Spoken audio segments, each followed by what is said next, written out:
Dataminer est heureux de vous présenter Parcours.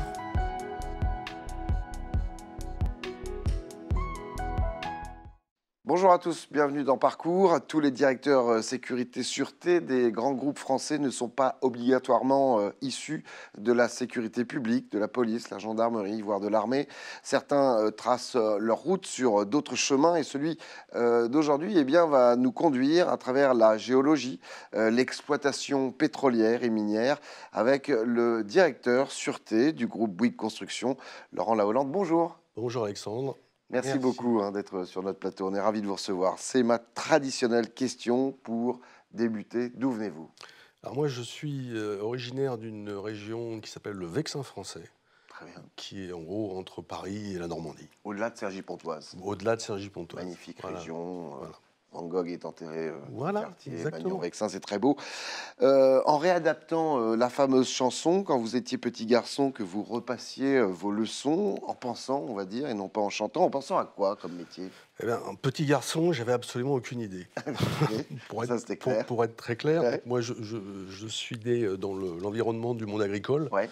Donc c'était une possibilité, une hypothèse, et en fait, je ne savais pas du tout. C'est en grandissant, en fait.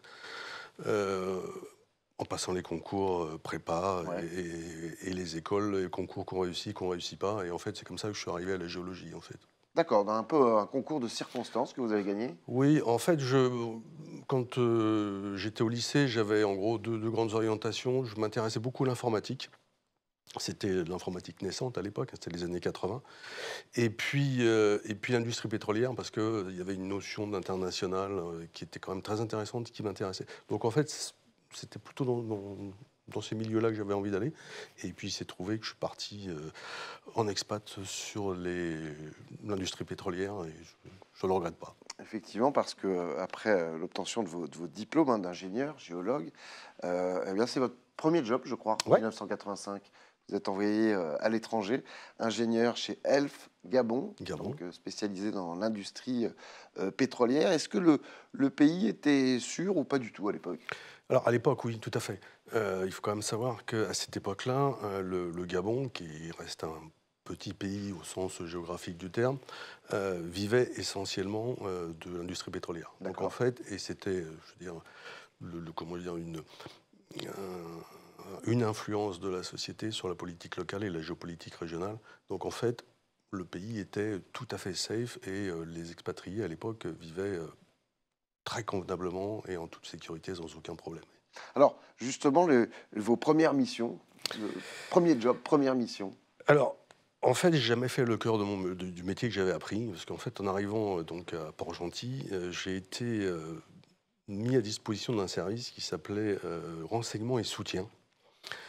On appellerait ça logistique aujourd'hui. Et donc, en fait, ce service avait pour fonction principale d'alimenter l'ensemble des sites industriels du groupe et de veiller à ce qu'on appellerait aujourd'hui la politique RSE, c'est-à-dire grosso modo à ce que l'entreprise participe activement au développement des communautés, la construction des écoles, des choses comme ça. Donc en fait, j'ai fait ça.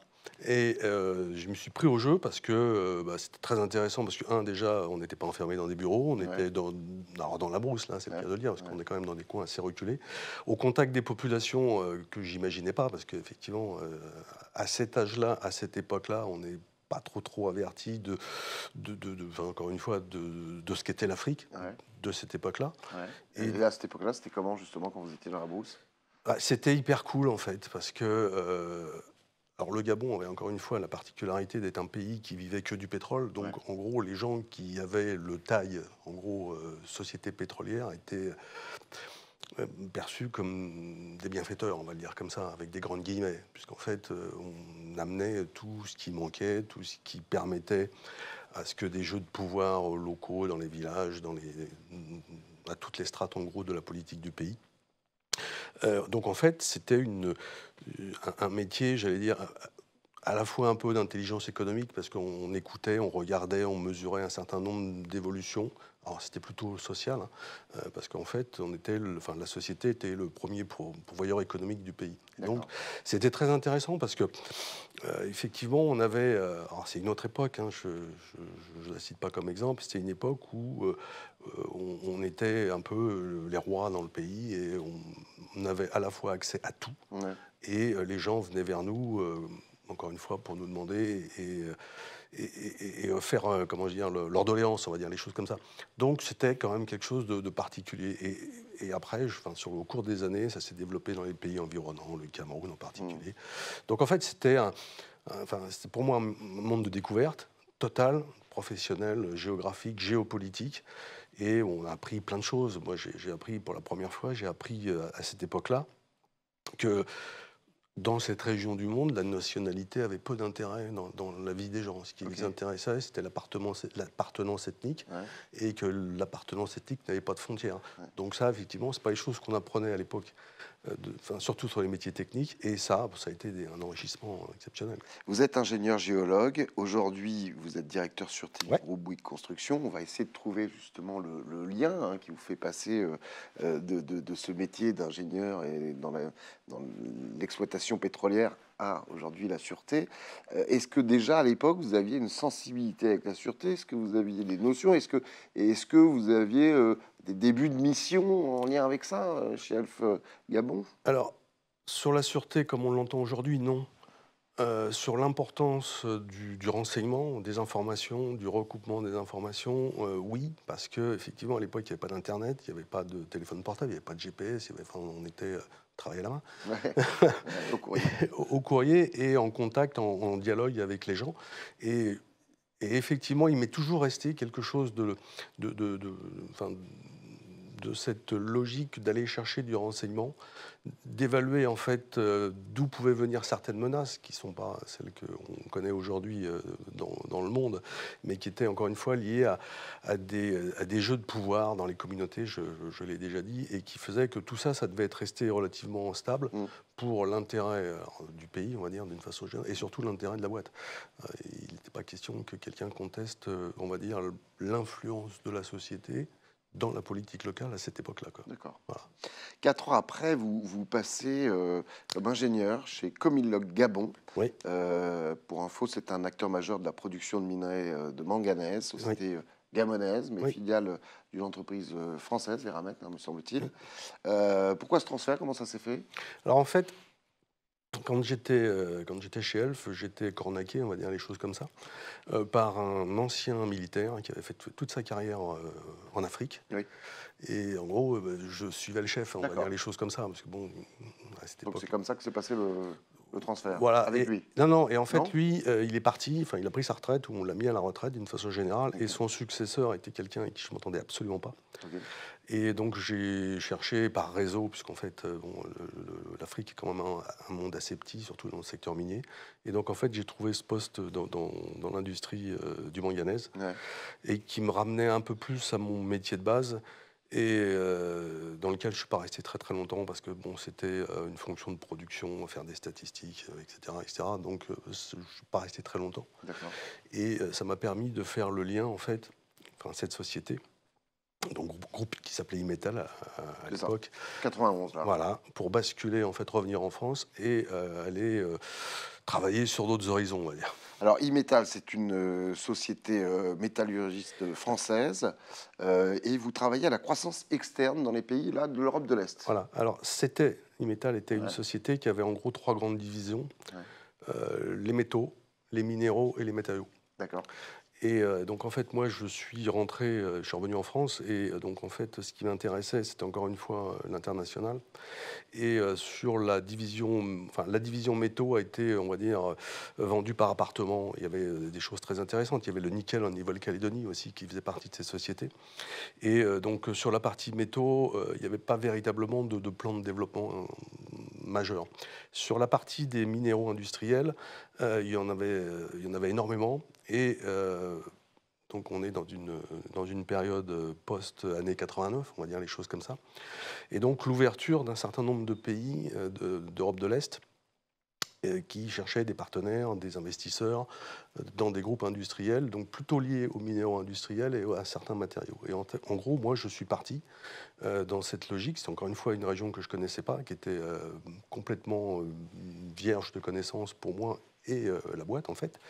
Et donc, je suis parti vaillant dans cette région du monde, à la recherche comment dire, encore une fois, d'informations et surtout de valoriser et de vérifier dans des logiques de fusion-acquisition les aspects industriels, les risques industriels, les menaces qui étaient présentes et à venir sur l'industrie, la continuité d'activité de ce monde-là. Donc là, il y a un peu les prémices de votre métier d'aujourd'hui en termes de sûreté.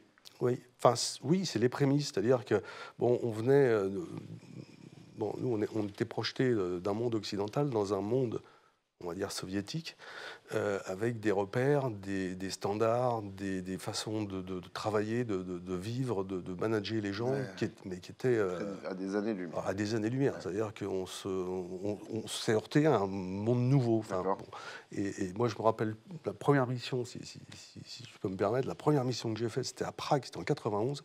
Ça s'appelait encore la Tchécoslovaquie.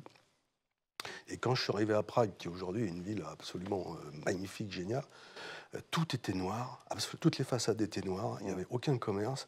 À 7 h du soir, il n'y avait pas un chat dans les rues. C'était un autre monde pour moi, quoi. Et j'ai beaucoup aimé cette prospection, en fait, ce rôle un peu comment je vais dire, pas d'ambassadeur, mais de pionniers pour aller rencontrer à la fois les gens, les administrations, les populations dans tous ces pays-là. Vous avez beaucoup aimé, vous y êtes resté 10 ans, la preuve. Hein.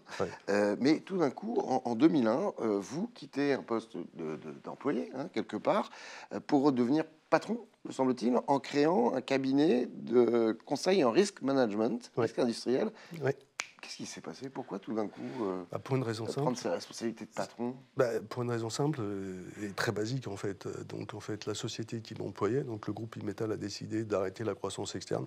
D'accord. Donc, en gros, tout le service a été remercié, on va dire les choses comme ça, pour employer un terme. Voilà. Ok, donc là, ça a facilité le pied à l'étrier et pour lancer ce cabinet. Voilà, et donc... Et donc là, on est vraiment dans effectivement le risque, dans la sûreté. Mais pourquoi vous êtes orienté là-dessus? Parce que c'était pas évident vu le début de votre carrière. Ouais. Alors moi, encore une fois, je viens d'une filière maths, physique, chimie, etc., etc. Donc en fait, un peu les choses qui sont processées d'une manière générale. Donc le monde industriel, c'est pas que ça me rassurait, mais j'avais j'avais la connaissance des modes de fonctionnement de l'industrie d'une façon assez générale et pas que sur le secteur minier. Je venais d'être licencié et donc en fait, en faisant un peu le tour de la question, je me suis dit, bon, il n'y a pas de raison que je ne me lance pas à titre individuel. Donc j'ai créé ma boîte pour aller chercher en fait, toujours dans ce contexte de fusion-acquisition, et la partie, alors on appellerait ça audit aujourd'hui, mais ce n'était pas tout à fait ça, c'est-à-dire en fait vérification sur le terrain de l'ensemble des risques qu'une société, qu'un investisseur pouvait trouver dans le cadre du rachat de groupes industriels en particulier. Ça, c'était la mission de base. Et en fait, j'ai été rattrapé assez vite par un autre monde que je ne connaissais pas à l'époque, qui est celui des assureurs. Alors pour tout dire, concours de circonstances aussi, on est en 2001. Donc chacun se souvient du World Trade Center, mais beaucoup de gens ont oublié un accident majeur qui avait lieu en France. 10 jours après, c'était l'explosion d'une usine chimique dans le sud-ouest de la France. Et je me suis retrouvé, j'allais dire, pas convoqué, mais on m'a invité, donc une société de réassurance, donc internationale, qui m'a invité... qui m'a demandé est-ce que c'est dans vos cordes, d'une façon assez cordiale, de nous faire un topo, non pas sur ce qui s'est passé, la genèse de l'accident, mais les conditions managériales qui ont conduit à l'accident. Et je suis parti sur ce dossier qui était, encore une fois, très enrichissant, qui a aussi permis de mettre en évidence un certain nombre de méthodes d'analyse et d'enquête. Parce qu'il y avait le judiciaire, parce qu'effectivement, il y avait toute une procédure d'engagement. Faites des études des dangers, des enquêtes sur les accidents, donc là on est vraiment dans la sûreté, et des expertises effectivement judiciaires, assureurs, partie civile et autres. Mais je voudrais juste très rapidement, parce que le temps s'écoule très vite, là en ce qui concerne les enquêtes accidents, là on est vraiment dans le vif du sujet de votre métier d'aujourd'hui. Ah, tout à fait, complètement. Voilà. Donc ça, c'est venu un petit peu au fur et à mesure des rencontres, des échanges avec des entreprises qui vous ont sollicité. Voilà, tout à fait. Et ça a plutôt pas mal marché parce que je crois qu'en 2005, vous vous développez. Il y a un réseau qui s'ouvre à l'international, Bruxelles, Londres, Madrid, New York. Oui. D'accord. Donc ça marche. Ah, ça marche très bien. Très bien. Mais sauf que 10 ans après, ça marche plus. Ah ben, qu'est-ce qui se passe? Retour vers le futur ou l'inverse? Vers le salariat, oui. Alors pourquoi? Qu'est-ce qui s'est passé? Alors en fait, on avait créé... Moi, je suis parti tout seul et on s'est associé à 3 assez vite. D'accord. Et il y en a 2 qui sont partis avec la caisse. Non. Après, on avait relativement... on avait fait notre croissance. On était 17 dans les bureaux parisiens ici. Et effectivement, on avait des partenariats avec d'autres consultants comme nous dans d'autres pays. Mais en 2009, première crise économique assez importante ici, chez nous, en Europe. Donc réduction des budgets, des prospects, etc. Une assez grosse mésentente entre les différents associés. D'accord. Donc la boîte a été redressée, liquidée. Ah. Et donc je me suis retrouvé beaucoup plus riche intellectuellement que quand j'avais démarré, avec un panel de clients qui était quand même très très intéressant. Oui. Et en gros, j'avais quasiment que des grands comptes, dont Bouygues Construction. On est en 2010. Voilà. Dans votre petit carnet, il y a Bouygues Construction. Et vous leur passez un petit coup de téléphone. Et comment ça se passe? Alors, ça se fait facilement? Oui, parce qu'en fait, j'avais travaillé pour Bouygues, j'avais fait 2 tours du monde des positions de Bouygues en tant que consultant, pour aller, encore une fois, évaluer les capacités des politiques sécurité, mais dans le monde entier. Et donc, en gros, quand je me suis retrouvé dans cette situation de faire mon tour de table, comme on dit, donc j'avais d'autres clients, j'avais ADP, j'avais Airbus, etc. Et il s'est passé un événement aussi un peu tragique, c'est l'enlèvement d'expatriés au Niger sur une mine d'Areva. Et donc la division Bouygues, qui gérait l'Afrique, on va dire les choses comme ça, m'a demandé dans un premier temps de faire l'audit de leur position, de leurs installations et de s'assurer des moyens de protection et des politiques mises en place pour éviter ce genre de sujet. Donc je suis parti comme ça. Et Bouygues m'a dit non, mais bon, le sujet est quand même un peu trop prégnant, donc on ne va pas filer ça à un sous-traitant ou un consultant. On va t'embaucher. Et tu vas faire ça. Donc je suis parti tout seul en fait au départ. Bien sûr. Donc Afrique, Moyen-Orient, toute cette zone-là, pour faire en fait le tour des directeur sécurité de la division travaux publics de Bouygues Construction à cette époque, effectivement, sur l'Afrique et le Moyen-Orient.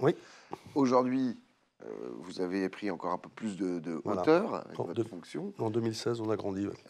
Et juste pour que ça se concrétise pour les gens qui nous regardent, Bouygues Construction, c'est 70 pays, vous couvrez? On est présent dans 70 pays aujourd'hui. D'accord.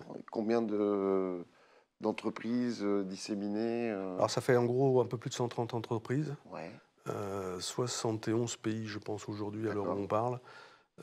Et un peu plus de 60 000 collaborateurs, je veux dire de droit français, puisqu'après il y a tous les locaux, etc., sur l'ensemble des territoires. On va parler de cette mission de protéger les collaborateurs qui partent en voyage à l'étranger ou des expats dans quelques instants, mais je voulais avant tout savoir quelles étaient vos différentes missions que vous couvrez, mis à part celle-ci. Alors, en fait, on a... la première mission, c'est la protection des collaborateurs. Quel que soit l'endroit dans lequel ils se trouvent dans le monde, quelles que soient les activités qu'ils remplissent, on leur doit la sécurité. À la fois sur les lieux d'exécution de leurs travaux, pendant les voyages, etc., etc. Donc le collaborateur, c'est quand même... La protection du collaborateur est toujours le très haut du spectre là-dedans. Bon. Et ça, c'est la première chose, sachant qu'on ne va pas faire pas du tout les mêmes process quand on est au Moyen-Orient, quand on est en Amérique du Nord ou en Asie, par exemple. Bon, ça, c'est le sujet majeur, c'est la ligne de mire, c'est très au-dessus du reste.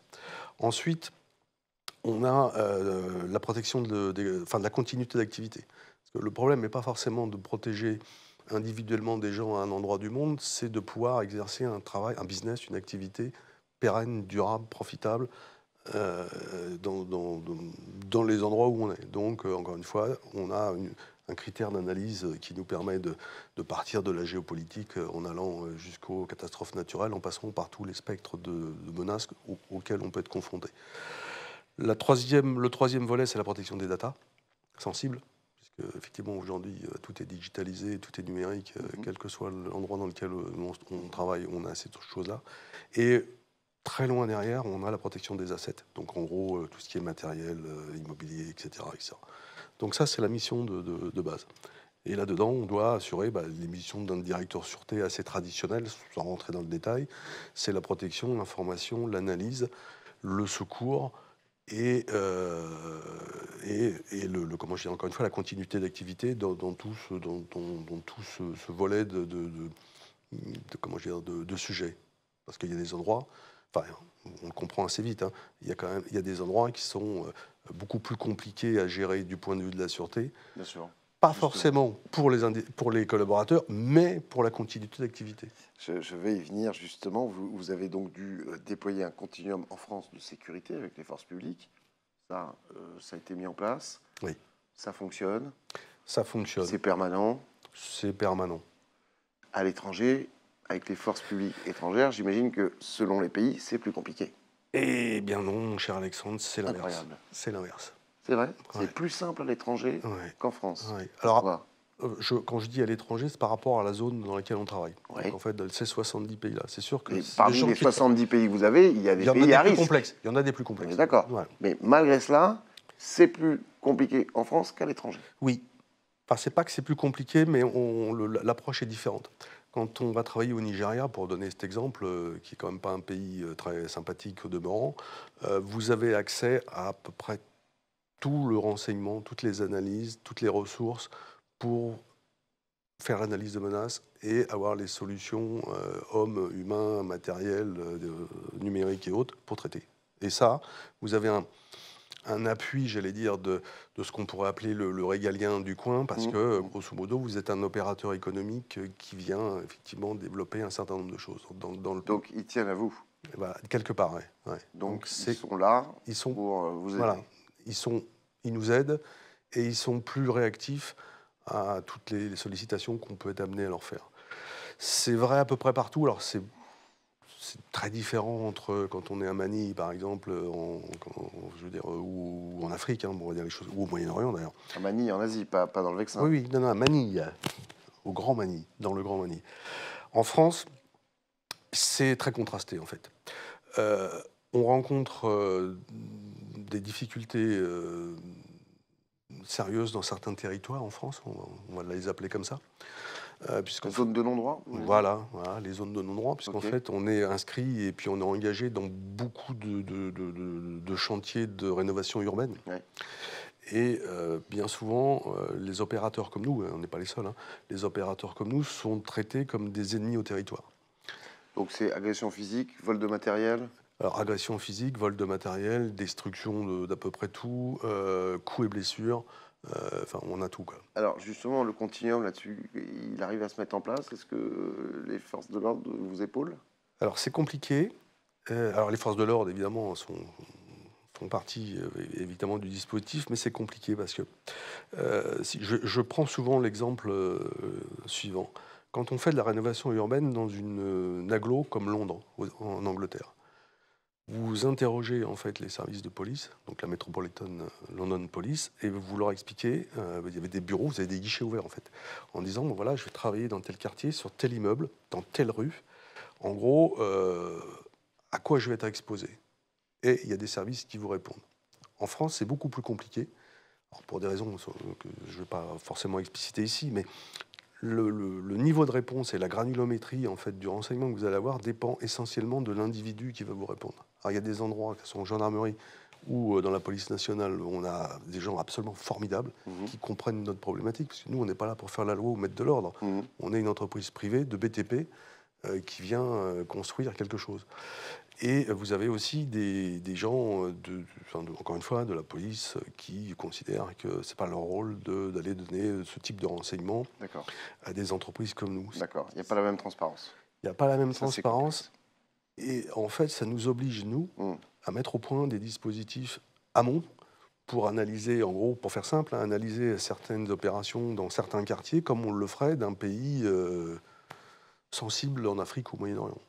Concernant les collaborateurs qui partent en voyage à l'étranger ou qui sont expats, combien d'expats d'ailleurs? Des expats, il y en a un peu plus de 1200 et il y a les familles en plus. Bien sûr. Vous devez donc assurer la sécurité, j'imagine quasiment la même pour ceux qui partent en voyage quelques jours, pour ceux qui habitent sur place. Vous faites de l'analyse et de l'anticipation de menaces. Oui. Pas qu'en France, à l'international aussi, bien sûr. Comment vous évaluez les risques en temps réel et avec quels moyens technologiques?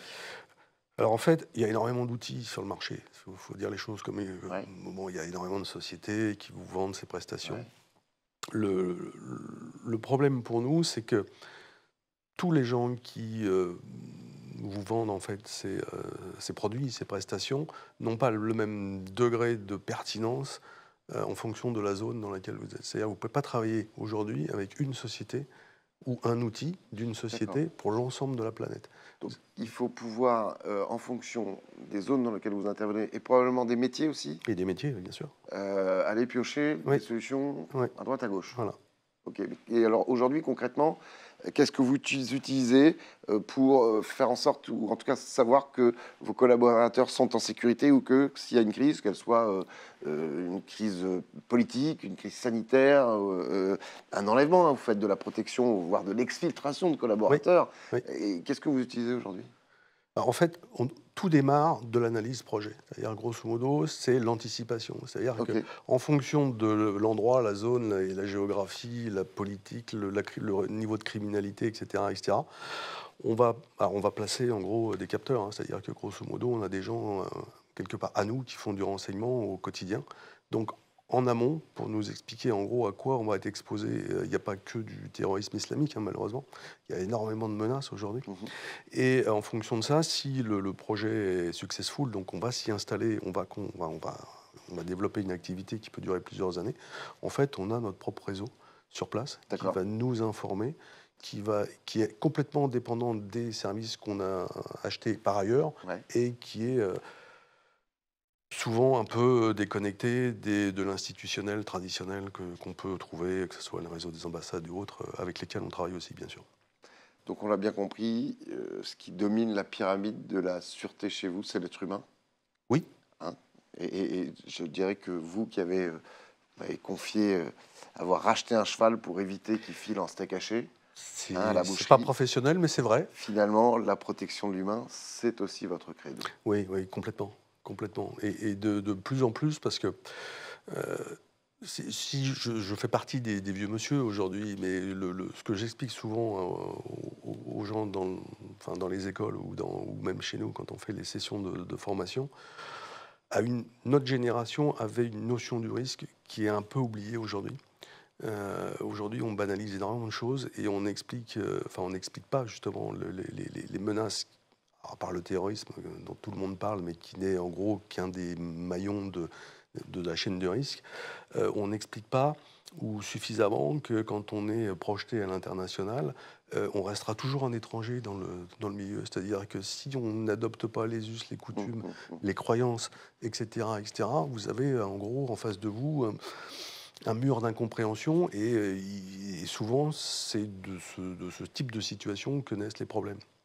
Eh bien, c'est une jolie conclusion. Merci beaucoup, Laurent Lahollande. Merci à vous d'être venu sur notre plateau. Merci à Benjamin Souhaité à la réalisation et à la Dream Team Agora à la production de cette émission. On se retrouve très vite pour un prochain parcours. En attendant, prenez soin de vous. Ciao. Data Miner a été heureux de vous présenter Parcours.